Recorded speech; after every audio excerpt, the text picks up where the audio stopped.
తెలంగాణ ఏర్పడిన తర్వాత మొదటిసారిగా వచ్చినటువంటి కాంగ్రెస్ ప్రభుత్వము తెలంగాణ రాష్ట్రంలో ఒక్కొక్క రంగంలో కూడా వైఫల్యం చెందుతున్నట్టుగా ఇక్కడ కనబడుతున్నది.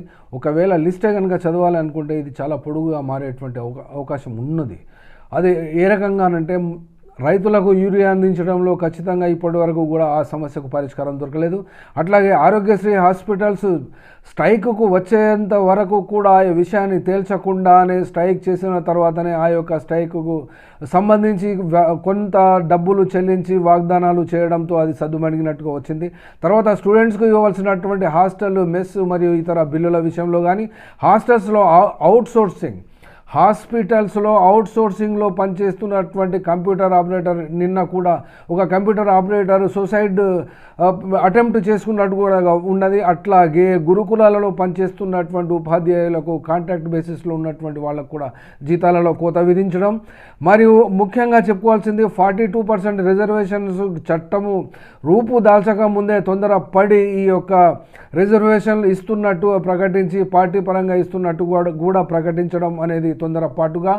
తర్వాత హైకోర్టులో ఉన్నటువంటి ఈ కేసును అనగా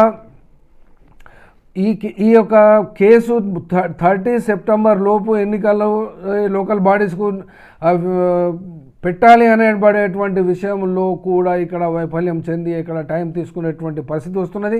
అట్లాగే బీఆర్ఎస్ ప్రభుత్వం నుండి మారినటువంటి కాంగ్రెస్లోకి వచ్చినటువంటి ఎమ్మెల్యేల విషయంలో సుప్రీంకోర్టు గవర్నర్లకు మరియు రాష్ట్రపతికే 3 నెలల కాల పరిమితి విధించినటువంటి ఈ పరిస్థితులలో స్పీకర్ ఆఫీస్ తీసుకోవాల్సినటువంటి నిర్ణయాలపై కూడా సుప్రీంకోర్టులో ఒత్తిడి ఉన్న కారణంగా కూడా ఈ విషయాన్ని ఇప్పుడు జరగబోయేటువంటి లేకుంటే ఒకవేళ అనర్హత వేటు పడినటువంటి ఈ యొక్క ఎమ్మెల్యేల ఎలక్షన్స్ కనుక బై ఎలక్షన్స్ పెట్టినట్టయితే ఎవరు గెలుస్తారో అనబడేటువంటి ఈ తలనొప్పులన్నీ కూడా కేంద్రీకరించబడినవి. అయితే ప్రతి నెల 5,000 10,000 కోట్లు అప్పు తీసుకొని మాత్రమే అప్పులతో ఈడ్చుకొస్తున్నటువంటి రాష్ట్ర ప్రభుత్వము రేవంత్ రెడ్డి ప్రభుత్వము మరి ముందస్తు చర్యగా జాగ్రత్తగా ఇంకా మిగిలి ఉన్నటువంటి 3 సంవత్సరాల కాలానికి గాను పరిపాలించడానికి ఏ విధమైన బాధ్యత వహిస్తుంది అంటే ఈ గొంగడి నాది కాదు, ఈ చెప్పులు నాది కాదు, ఏ బాధ్యత నాది కాదు, అప్పుల రాష్ట్రం అని ఎంతవరకు చెప్పుకుంటూ ఉంటాడు, ఏ రకంగా దీన్ని సాగదీసుకుంటూ ఉంటాడు, ఏ రకమైనటువంటి కాలాన్ని